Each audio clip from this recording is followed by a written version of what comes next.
Hi guys, welcome back to my channel സ്നേഷാം vlogs. അപ്പോൾ നമ്മുടെ ചലഞ്ചിൻ്റെ ഡേ 5 ആണ് ഇന്ന്. 5 days ഓഫ് ബുക്ക് റീഡിംഗ് ആണ്.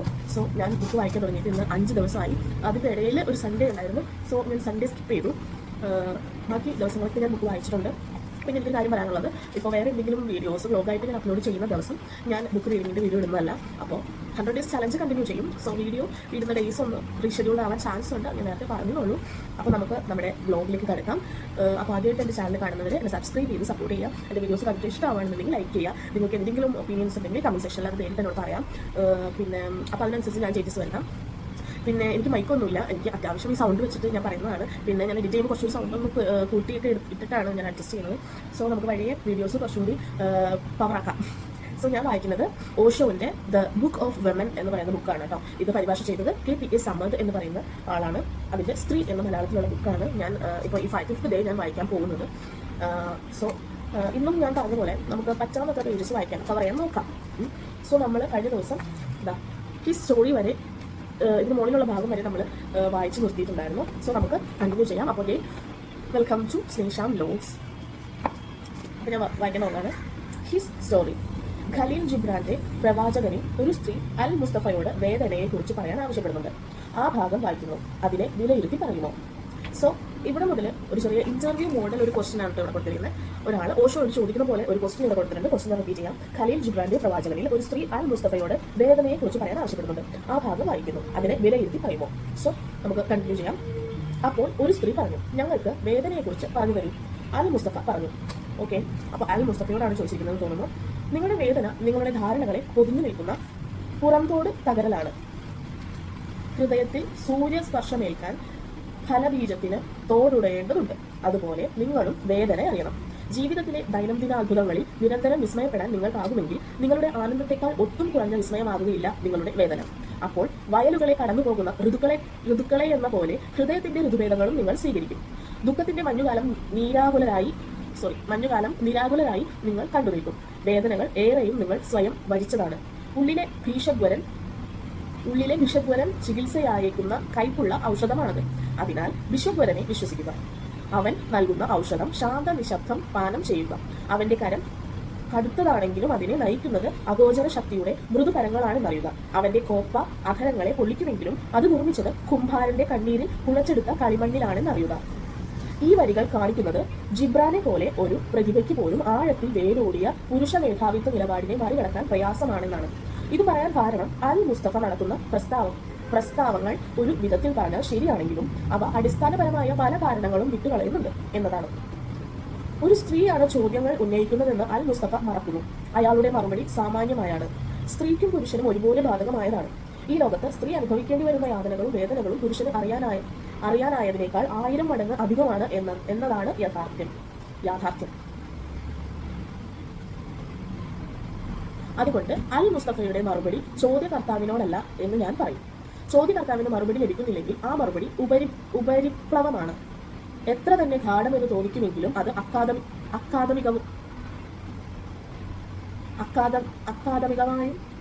അക്കാദമികമായും വേദാന്തമായുമാണ് അനുഭവപ്പെടുന്നത്. പുരുഷൻ സ്ത്രീയോട് ചെയ്ത കാര്യങ്ങളെക്കുറിച്ചുള്ള ഉൾക്കാഴ്ച അതിലില്ല. ആ ചെയ്തികളോ യുഗങ്ങളായി തുടരുന്നതാണ് താൻ. അൽ മുസ്തഫ അവ പരാമർശിക്കുക പോലും ചെയ്യുന്നില്ല. ആരും ചെയ്യുന്നത് തന്നെ അനുവർത്തിക്കുകയാണ്. അവളെ ആശ്വസിപ്പിക്കുകയാണ്. മനോഹരമായ പദങ്ങൾക്ക് പിറകിൽ ആശ്വസിപ്പിക്കലല്ലാതെ മറ്റൊന്നുമില്ല. ആശ്വാസവചനങ്ങൾ പക്ഷേ സത്യത്തിന് പകരമാവുന്നില്ല. അപ്പോൾ ഒരു സ്ത്രീ പറഞ്ഞു, ആ വലിയ ജനക്കൂട്ടത്തിൽ വേദനയെക്കുറിച്ച് ചോദിക്കാൻ ഒരു പുരുഷനും ഉണ്ടായില്ല എന്നത് കേവലം യാദൃശ്ചികമാണോ? അല്ല.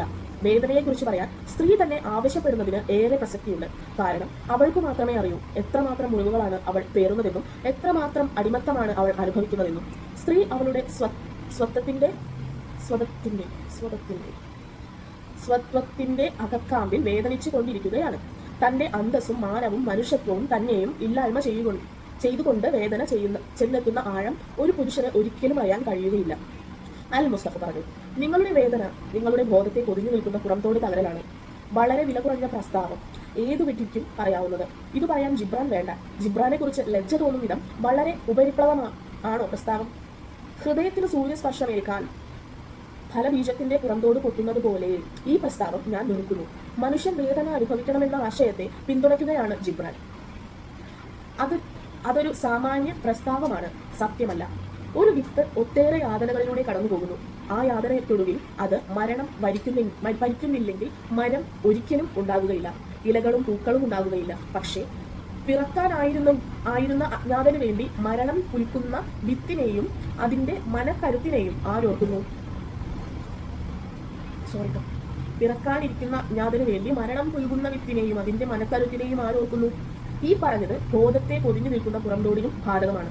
ആ തോട് യാതന അനുഭവിക്കുകയും തകരുകയും നിങ്ങളുടെ ബോധത്തിലേക്ക് സ്വാതന്ത്ര്യം അനുവദിക്കുകയും ചെയ്യുന്നുവെങ്കിൽ വേദന ഉണ്ടാകാതിരിക്കില്ല. പക്ഷേ എന്താണ് ആ തോട്? അത് ജിബ്രാൻ പറയുന്നില്ല. കവികൾ കുരിശുമരണത്തിൽ നിന്ന് രക്ഷപ്പെടുന്നത് ഇങ്ങനെയാണ്.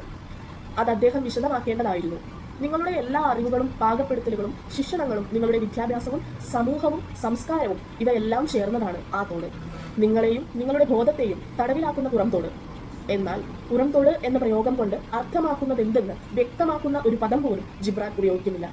ഗൗതമ ബുദ്ധൻ പുരുഷനാണ്. അദ്ദേഹത്തിന്റെ വിശിഷ്ട ശിഷ്യരായ മഹാകാശ്യപൻ, സരിപുട്ട, മുഗലായൻ അവരും പുരുഷന്മാരാണ്. ഇവരുടെ തലത്തിലേക്ക് ഉയരാവുന്ന ഒരൊറ്റ സ്ത്രീയും ഇല്ലെന്നാണോ? എന്നാൽ ഗൗതമ ബുദ്ധൻ തന്നെയാണ് സ്ത്രീകൾക്ക് ഉപനയനം നിഷേധിച്ചത്. അവർ മനുഷ്യരിലും താഴെയുള്ള ഏതോ കുലത്തിൽപ്പെട്ടവരെന്ന പോലെ അവരെ എന്തിനു ശല്യം ചെയ്യുന്നു? അവരാദ്യം പുരുഷത്വം നേടട്ടെ, ഇതായിരുന്നെന്ന് തോന്നും മനോഭാവം. ബുദ്ധനാണ് പറഞ്ഞത് പുരുഷൻ ഏത് ദിശയിലേക്കും തിരിഞ്ഞു പോകാൻ കഴിയുന്ന നാൽക്കവലയാണെന്ന്. ജ്ഞാനോദയത്തിലേക്ക്, പരമമായ സ്വാതന്ത്ര്യത്തിലേക്ക്, മോക്ഷത്തിലേക്ക്. പക്ഷെ സ്ത്രീയെക്കുറിച്ച് പരാമർശമൊന്നുമില്ല. അവൾ നാൽക്കവല പോലുമല്ല. മുനിസിപ്പൽ അധികൃതരുടെ വിളക്കു പോലുമില്ലാത്ത ഇരുണ്ട തെരുവ്. അത് എവിടേക്കും പോകുന്നില്ല. പുരുഷൻ സൂപ്പർ ഹൈവേ ആണ്. സ്ത്രീ ആദ്യം സൂപ്പർ ഹൈവേയിൽ എത്തട്ടെ, പുരുഷ ശരീരത്തിൽ ജനിക്കട്ടെ. അതിനുശേഷമേ ജ്ഞാനോദയത്തിന് സാധ്യതയുള്ളൂ. അൽ മുസ്തഫ പറയുന്നു, നിങ്ങൾ വേദന അറിയേണ്ടതുണ്ട്. എന്തിന്? ജ്ഞാനമാർജിക്കാൻ അശക്തയാണ് സ്ത്രീയെങ്കിൽ അവൾ വേദന അനുഭവിക്കേണ്ടവളാണെന്ന് പറയുന്നത് എന്തിനാണ്? അഗ്നിയിൽ ഉരുകിത്തെളിയാൻ അവൾ സ്വർണമല്ലല്ലോ. ജീവിതത്തിന്റെ ദൈനംദിനാത്ഭുതങ്ങളിൽ നിരന്തരം വിസ്മയപ്പെടാൻ നിങ്ങളുടെ ഹൃദയത്തിനാകുമെങ്കിൽ നിങ്ങളുടെ ആനന്ദത്തെക്കാൾ അല്പവും കുറഞ്ഞ വിസ്മയവുമാകുകയില്ല നിങ്ങളുടെ വേദന. സത്യമാണത്. സത്യം ചിലപ്പോൾ അപകടകാരിയാണ്. ഇരുതല മൂർച്ചയുള്ള വാളാണ്. ഒരു ഭാഗത്ത് അത് സംരക്ഷിക്കുന്നു, മറുഭാഗത്ത് അത് നശിപ്പിക്കുന്നു. നിങ്ങളുടെ മിഴികളിലെ അത്ഭുതം അത് നിലനിർത്തുന്നു എന്നത് ശരിയാണ്. വേദനയ്ക്കും അതിന്റെ മാധുര്യമുണ്ട്. അത് ആനന്ദത്തെക്കാൾ കുറഞ്ഞ വിസ്മയമല്ല.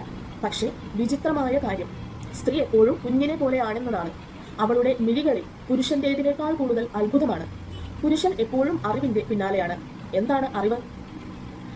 അറിവ് അത്ഭുതം ഒഴിവാക്കാനുള്ള ഒരു ഉപാധി മാത്രമാണ്.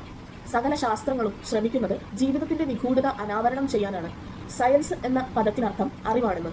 അറിവ് കൂടുന്തോറും അത്ഭുതം കുറയുന്നു എന്നത് വളരെ ലളിതമായ വസ്തുതയാണ്. വളരുന്നതോടെ നിങ്ങൾക്ക് അത്ഭുതപ്പെടാനുള്ള കഴിവ് നഷ്ടപ്പെടുന്നു. നിങ്ങൾ കൂടുതൽ മുഷിപ്പനായി തീരുന്നു. കാരണം ഇപ്പോൾ നിങ്ങൾക്ക് എല്ലാം അറിയാം. നിലാവ്, നക്ഷത്രങ്ങൾ, മഴവില്ല് എല്ലാം എന്തുകൊണ്ടാണെന്ന് നിങ്ങൾക്കറിയാം. എന്നാൽ നിങ്ങൾക്ക് ഒന്നും അറിയില്ല എന്നതാണ് സത്യം. നിങ്ങളുടെ മനസ്സു നിറയെ കടം കൊണ്ട അറിവാണ്. ആ കടം കൊണ്ടതിനു താഴെ അജ്ഞതയും അന്ധകാരവുമല്ലാതെ മറ്റൊന്നുമില്ലെന്ന് നിങ്ങൾ അറിയുന്നില്ല. സ്ത്രീ എപ്പോഴും പുരുഷനേക്കാൾ കൂടുതൽ കുഞ്ഞുങ്ങളെ പോലെയാണെന്ന് അൽ മുസ്തഫ പറഞ്ഞില്ല. സ്ത്രീയുടെ സൗന്ദര്യത്തിന്റെ ഒരു ഭാഗമാണത്, അവളുടെ നിഷ്കളങ്കതയുടെയും. പക്ഷേ അവൾ അതറിയുന്നില്ല. അറിയാൻ പുരുഷൻ ഒരിക്കലും അവളെ അനുവദിച്ചില്ല. അവൾക്ക് ചെറിയ കാര്യങ്ങൾ അറിയാം. വീടും അടുക്കളയും വൃത്തിയായി സൂക്ഷിക്കുന്നതിനെക്കുറിച്ച്, ഭർത്താവിനെയും കുഞ്ഞുങ്ങളെയും പരിചരിക്കുന്നതിനെക്കുറിച്ച്. അത് തടയാവുന്ന കാര്യമല്ല, നൈസർഗികമാണ്. എന്നാൽ അത് മഹത്തായ ജ്ഞാനവുമല്ല. അതുകൊണ്ടാണ് സ്ത്രീകൾ ഞാൻ പറയുന്നത് കൂടുതൽ ആത്മാർത്ഥതയോടെ, കൂടുതൽ സ്നേഹവായ്പോടെ, കൂടുതൽ അഗാധമായി കേൾക്കുന്നത്. പുരുഷനാവട്ടെ പ്രതിരോധത്തിന്റെ കവചവും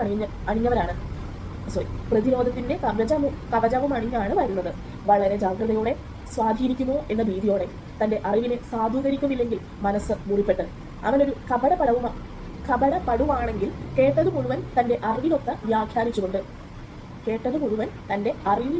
വ്യാഖ്യാനിച്ചുകൊണ്ട് അവൻ പറയും, എല്ലാം എനിക്കറിയാവുന്നവയാണ്, പുതുതായിട്ടൊന്നുമില്ല. ഇത് തന്റെ സ്വന്തം അഹംബോധത്തെ, പുറംതോടിനെ പരിരക്ഷിക്കാനുള്ള ഒരടവാണ്. ആ പുറംതോട് തകരുകയും ഒരു കുഞ്ഞിനെ പോലെ അത്ഭുതപ്പെടാൻ കഴിയുകയും ചെയ്യുമ്പോൾ മാത്രമേ നമ്മുടെ സത്തയിലേക്ക് നമുക്കുണരാൻ കഴിയൂ. ലോകത്തെവിടെ വെച്ചുമുള്ള എന്റെ അനുഭവം ഇതാണ്. സ്ത്രീ ശ്രദ്ധിച്ചു കേൾക്കുന്നു. അപ്പോൾ അവളുടെ കണ്ണുകളിലെ അത്ഭുതത്തിന്റെ തിളക്കം നിങ്ങൾക്ക് കാണാനാകും. അത് നാട്യമല്ല, ഉപരിപ്ലവമല്ല. അതിന്റെ വേരുകൾ അവളുടെ ഹൃദയത്തിലാണ്. എന്നാൽ ജിബ്രാൻ ഇത് പറഞ്ഞില്ല. ചോദിച്ചത് സ്ത്രീ ആയിട്ട് പോലും. ചോദ്യം ചോദിക്കുന്ന കാര്യത്തിൽ പുരുഷൻ ഭീരുവാണെന്നതാണ് സത്യം. തന്റെ ചോദ്യം തന്റെ അജ്ഞത വെളിപ്പെടുത്തുമെന്ന് അവൻ ഭയക്കുന്നു.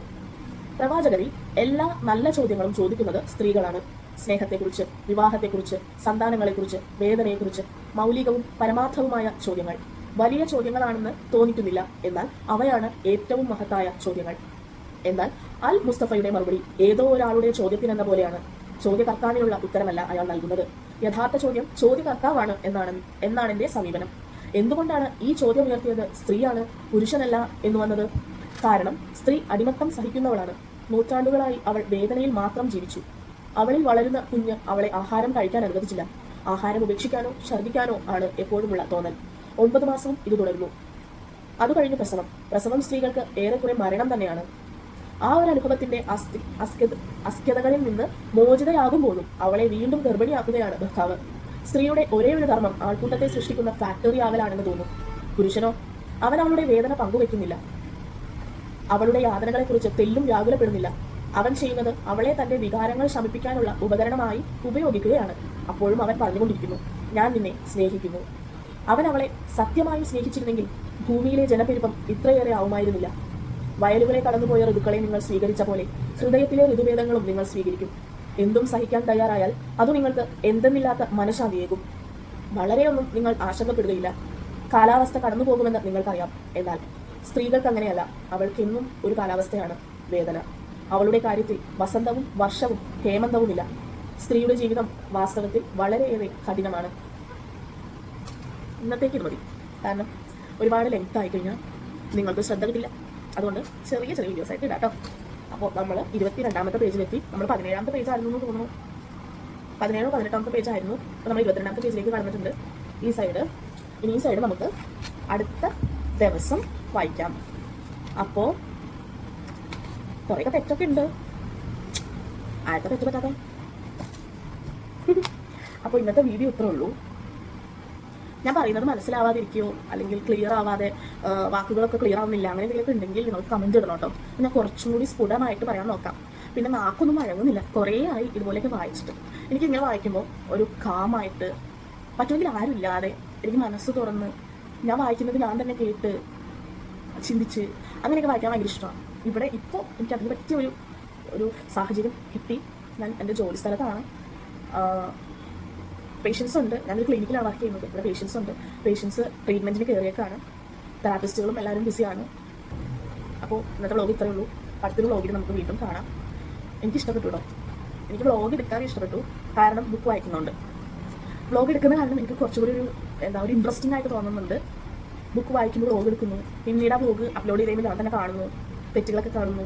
പിന്നീട് വായിക്കാൻ ശ്രമിക്കുമ്പോൾ പരമാവധി തെറ്റുകളില്ലാതെ വായിക്കാൻ ശ്രമിക്കുന്നു. ഇപ്പം തന്നെ എനിക്കൊരു വ്യത്യാസം തോന്നുന്നുണ്ട്. ഞാൻ ഫസ്റ്റ് ഡേ വായിച്ചപ്പോൾ ഇത്രയും ഒരു ഗാംഭീര്യം എൻ്റെ വായനയിൽ എനിക്ക് തോന്നിയില്ല. പക്ഷെ ഇപ്പോൾ എനിക്ക് എൻ്റെ വോയിസ് കുറച്ച് ക്ലിയർ ആയ പോലെ, കുറച്ചുകൂടി സൗണ്ട് ഉള്ള പോലെ, അങ്ങനെ ചെറിയ മാറ്റങ്ങൾ എനിക്ക് ഫീൽ ചെയ്തിട്ടുണ്ട്.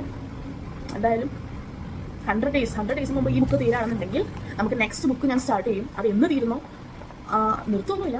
ഞാൻ ഈ ഒരു ബുക്ക് വായിച്ച് അത് നിങ്ങളെയും കേൾപ്പിച്ച് നിങ്ങളും കേട്ട് ഇപ്പോൾ ബുക്കൊക്കെ വായിക്കാൻ സമയമില്ലാതിരിക്കുന്ന എന്നെ പോലെ ന്യൂ ബോൺ ബേബീസൊക്കെ ഉള്ള അമ്മമാർക്ക്, ബുക്ക് വായിക്കാൻ ഇഷ്ടമുള്ളവർക്കൊന്നും സമയം കിട്ടുന്നില്ല. സോ ഇത് വെറുതെ അവിടെ വെച്ചിട്ട് ഞാൻ ചെയ്യാറുണ്ട്. ഞാൻ അടുക്കളയിൽ ജോലികളൊക്കെ ചെയ്യുമ്പോൾ എനിക്ക് ഇഷ്ടമുള്ള ഇപ്പോൾ പോഡ്കാസ്റ്റുകൾ, എനിക്ക് പേളിമാണിയുടെയൊക്കെ വീഡിയോസ് ഭയങ്കര ഇഷ്ടമാണ്. ഞാനിപ്പോൾ കുഞ്ഞൊക്കെ ഉള്ളപ്പോൾ വീട്ടിലെ പണിയും കുഞ്ഞിനെ നോക്കലും പിന്നെ വീഡിയോ അങ്ങനെയൊന്നും പറ്റാറില്ല, സമയം കിട്ടാറില്ല. അഥവാ കുറച്ച് സമയം കിട്ടിയാൽ ഞാൻ റെസ്റ്റ് എടുക്കും, അല്ലെങ്കിൽ ഞാൻ വ്ളോഗ് കാണും. കൂടുതലും ഞാൻ പേളിമാണി, അങ്ങനെ കുറച്ച് ഗ്ലാമികണ്ണ, ഗ്ലാമികണ്ണ, പിന്നെ അങ്ങനെ കുറച്ച് വ്ളോഗാണ് കാണാം. പിന്നെ മൃദുല, പ്രവി അവരുടെ വീഡിയോസൊക്കെ കാണും.